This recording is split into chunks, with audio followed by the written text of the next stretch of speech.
Eles querem que você acredite que está tudo bem, que a democracia é inquebrável, que o caos político é só barulho. Mas e se essa ilusão rachar? E se as manchetes revelarem não apenas uma rivalidade política, mas um ataque direto ao próprio sistema? Os fatos que surgem agora apontam para algo muito mais sinistro, uma tentativa calculada de minar a democracia por dentro. O Supremo Tribunal Federal convocou figuras-chave, filhos de um ex-presidente, para testemunhar sobre seus supostos papéis em um plano de golpe. Isso não é só história. Está acontecendo agora, e estilhaça a ilusão de normalidade. Eles tentarão afogar a verdade em ruído, acusações e confusão, esperando que você desista de procurar respostas. A estratégia deles: criar tanto caos que a verdade se perca. Mas não podemos nos dar ao luxo de desviar o olhar. O futuro dos nossos direitos depende de enxergar através da cortina de fumaça. Devemos exigir responsabilidade, não importa quem esteja envolvido. O que está em jogo é nada menos que a sobrevivência da nossa democracia. Eu não vou ficar parado enquanto essa manipulação se desenrola. Este canal existe para derrubar narrativas falsas e expor verdades incômodas. Vamos mergulhar fundo. Por que Carlos e Eduardo Bolsonaro estão sendo convocados? O que essa investigação realmente significa? Não se trata de lados políticos, trata-se de defender os princípios democráticos. Investigadores estão apurando um suposto plano para derrubar violentamente o Estado de Direito e bloquear um novo governo. O processo é metódico, não uma caça às bruxas. A evidência está guiando cada passo. Vamos detalhar os fatos, ignorando o teatro político e focando nas provas. A investigação aponta para um esforço sistemático para espalhar desinformação e incitar atos antidemocráticos. O tempo de observação passiva acabou. É hora de exigir respostas. Vamos desmascarar a verdade juntos. Isso não é uma acusação vaga. A investigação do Supremo Tribunal Federal está organizada como um quebra-cabeça. Eles dividiram o suposto plano golpista em núcleos, cada um com uma função específica. Núcleo 2, o foco de hoje, cuidou da parte política e digital. Essa estrutura mostra planejamento, hierarquia e intenção, não um protesto espontâneo. O Núcleo 2, formado por políticos e assessores próximos ao ex-presidente, supostamente serviu como a ala de propaganda. A missão deles: justificar uma ruptura, fazendo ataques à democracia parecerem patrióticos. A convocação de Carlos e Eduardo Bolsonaro atinge o coração desse núcleo. Os investigadores querem saber: eles usaram seus cargos e plataformas para espalhar mentiras sobre o sistema eleitoral? As evidências sugerem que eles não foram meros espectadores. Eles foram jogadores-chave. Não se trata de punir opiniões. Trata-se de expor uma operação coordenada para desestabilizar o país. A investigação busca descobrir quem deu as ordens e quem alimentou o caos. O Núcleo 2 está agora sob os holofotes mais brilhantes. Vamos dar um zoom nas supostas ações do Núcleo 2, a transformação da informação em arma. A investigação foca no uso sistemático das redes sociais para espalhar desinformação e minar a confiança nas eleições. O objetivo: convencer as pessoas de que as eleições foram uma marmelada, preparando o terreno para a ação. Não se tratava de alguns posts revoltados. Era uma milícia digital coordenada, supostamente liderada por figuras com grande influência. As plataformas de Carlos e Eduardo Bolsonaro amplificaram teorias da conspiração e ataques ao sistema eleitoral, tipo o kit gay ou a mamadeira de piroca. A segunda missão: a incitação. Eles incentivaram e apoiaram movimentos antidemocráticos? Os investigadores estão apurando se a atividade online deles alimentou diretamente os ataques de 8 de janeiro, a famosa invasão ou quebra-quebra de Brasília. Não são perguntas sobre opiniões, são sobre ações durante uma crise nacional, um verdadeiro incêndio no parquinho. Eles estão sendo investigados como supostos arquitetos de uma campanha digital para subverter a democracia. Uma verdadeira guerra de narrativas. O depoimento deles é crucial para desvendar a verdade, para colocar os pingos nos is. Como podem figuras eleitas ser suspeitas em uma trama para destruir o próprio sistema que lhes dá poder? A defesa deles é uma fachada de legitimidade, alegando perseguição e atacando o judiciário para desviar a atenção da questão real. Eles querem que você veja isso como uma batalha política, não uma investigação criminal.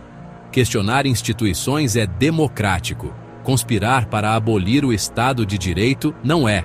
Há um mundo de diferença entre crítica e a promoção ativa de uma narrativa golpista. A investigação é construída com meses de evidências, testemunhos, perícias digitais, registros financeiros. A convocação de Carlos e Eduardo Bolsonaro é um movimento decisivo, não um lance inicial. A tentativa de usar o status político como escudo está sendo desafiada. O resultado testará se alguém está realmente acima da lei. A fachada está rachando e a responsabilização está se aproximando. A base do movimento antidemocrático era uma mentira a de que as eleições de 2022 foram fraudulentas. Mas os fatos são claros. O Tribunal Superior Eleitoral, TSE, conduziu auditorias exaustivas, convidando especialistas e observadores. O veredito deles: as eleições foram limpas, seguras e transparentes. Cada teoria da conspiração foi sistematicamente desmascarada.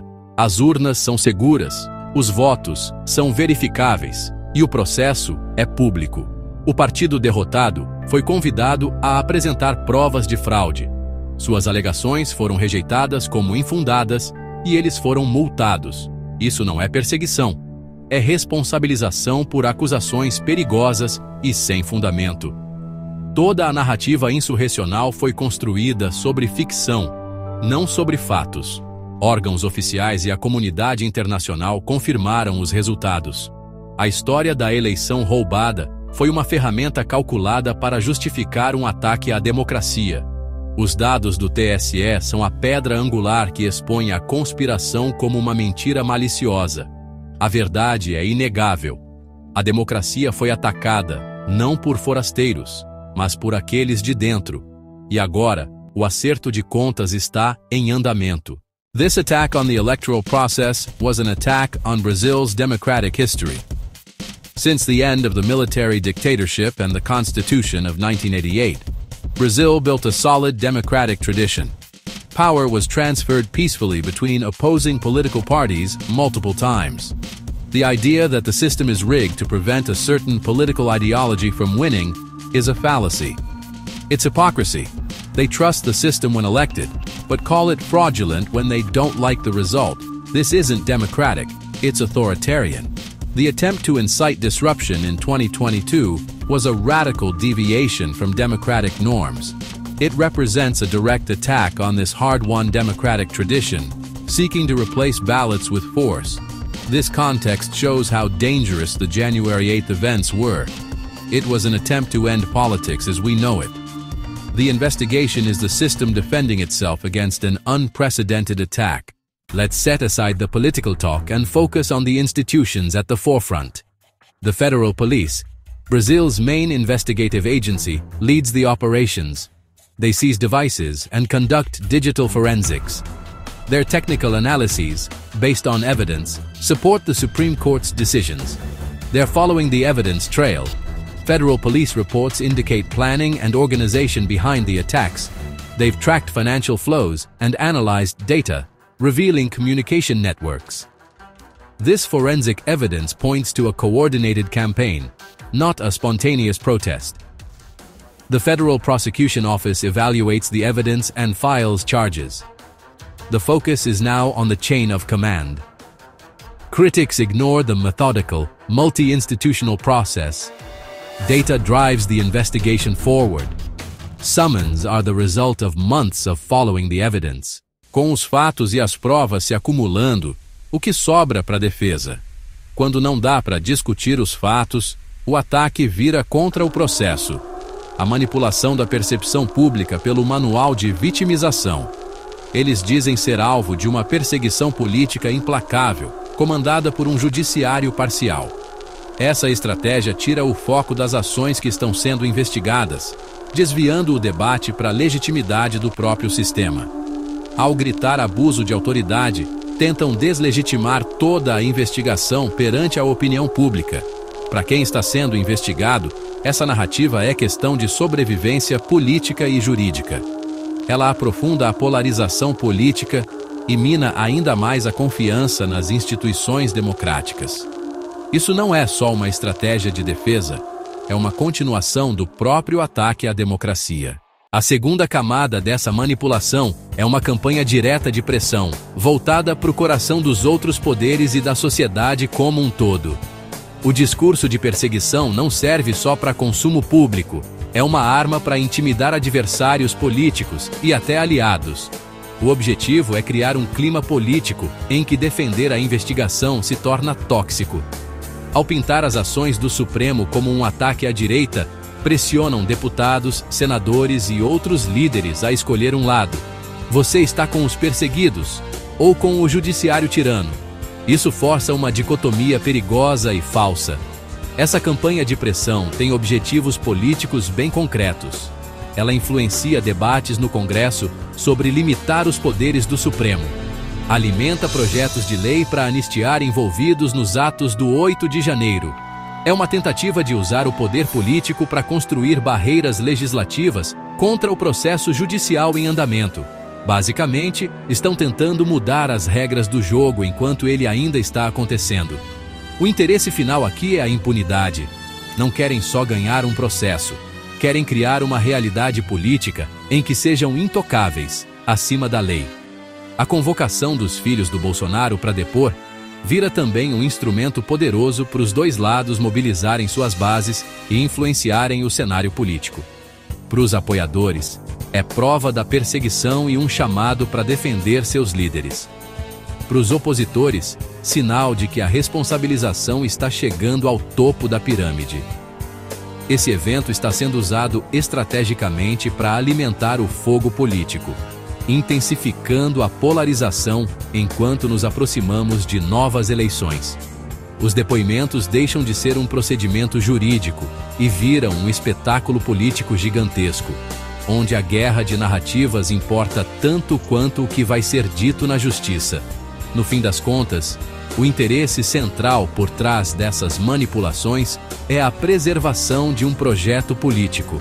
Uma ideologia que enxerga as instituições democráticas não como sagradas, mas como obstáculos a serem superados se não servirem ao seu propósito. Ao atacar a investigação, estão lutando pela sobrevivência dessa visão de mundo. Querem garantir que a versão deles da realidade, em que são vítimas e suas ações antidemocráticas são justificadas, prevaleça. Isso é mais do que uma defesa jurídica. É uma batalha pela alma do país, uma luta para definir o que é aceitável na política e o que é uma traição imperdoável à nação. Vamos juntar tudo. Vamos sintetizar a pura absurdidade dessa situação nas perguntas afiadas e irritantes que deveriam nos manter acordados à noite. O primeiro e mais gritante paradoxo: como indivíduos eleitos pelo povo, que juraram defender a Constituição, podem se tornar suspeitos em uma investigação que visa desmantelar o sistema democrático que lhes deu poder? Pensem nisso. É uma corrosão política estarrecedora, uma traição da mais alta ordem. Por que existe uma resistência tão feroz em simplesmente esclarecer os fatos? A própria resistência se torna uma espécie de admissão, uma tentativa desesperada de evitar o momento inevitável do acerto de contas. Qual é o objetivo final de tentar desacreditar sistematicamente cada instituição da nossa democracia? Um deserto de caos e descrença onde apenas a voz mais alta e agressiva pode governar. É uma estratégia de terra arrasada, projetada para criar um vácuo de poder que eles, e só eles, podem preencher. Toda essa situação é um insulto à nossa inteligência. O paradoxo é o ponto Eles querem quebrar nossa percepção da realidade para que aceitemos a versão deles. Agora, aproximamo-nos do clímax desta investigação, que se transformou em um grande teatro político. O ato de comparecer para testemunhar tornou-se um momento carregado de simbolismo. Eles transformaram uma obrigação legal em um palco para sua narrativa de resistência, garantindo que pudessem distorcer a situação a seu favor. Este teatro da desobediência serve para mascarar a covardia de sua posição. Em vez disso, o que testemunhamos é um espetáculo projetado para projetar força, evitando o escrutínio real. É uma performance para as câmeras, uma dança coreografada para evitar as acusações. A ironia é que suas ações eram sobre poder, e agora, sua resposta à investigação também é sobre poder. Esta é a definição de elitismo, a crença de que o poder concede a uma classe especial imunidade às leis. É um desafio ao princípio democrático de que todos são iguais perante a lei. É um teste de estresse para toda a nossa estrutura democrática. A resistência à transparência e o teatro da desobediência são sintomas de uma podridão profunda. A questão é se nossas instituições são fortes o suficiente para provar que, no Brasil, ninguém é intocável. Estamos no começo de um capítulo crucial para o Brasil. Os depoimentos agendados representam uma encruzilhada, um momento de decisão profunda para a nossa nação. O resultado desta investigação enviará uma mensagem clara, que ecoará por gerações. Ela irá reafirmar que ninguém está acima da lei, ou sinalizará que poder e influência podem comprar impunidade, rachando o alicerce da nossa república. Esta é a linha de batalha entre a democracia e um projeto de poder autoritário. Os riscos da inação são imensos. As apostas dizem respeito à saúde e sobrevivência de longo prazo do Brasil democrático, que lutamos tanto para construir. Eles são um teste da determinação do judiciário, da integridade do nosso sistema político e do nosso compromisso como cidadãos. Não podemos nos dar ao luxo de sermos espectadores passivos neste drama. O caminho que nosso país toma depende da pressão que exercemos e da responsabilização que exigimos. O futuro está observando, e ele nos julgará pela posição que tomarmos agora. É fácil se sentir impotente diante de forças políticas tão massivas. Mas é exatamente isso que eles querem que você acredite. Que você seja cínico, apático e silencioso. Seu engajamento é o antídoto. Sua voz, quando unida a milhões de outras, é um grito que pode abalar as fundações do poder e exigir justiça. A última linha de defesa para a democracia é uma cidadania ativa, informada e indignada. Sua primeira e mais poderosa ação é compartilhar esta informação. A maior arma contra a desinformação é a disseminação incansável de fatos verificados e análises críticas. As próximas eleições são outra oportunidade para usar seu poder. Então, estou te chamando para a ação. Compartilhe este vídeo agora mesmo. A hora de agir é agora.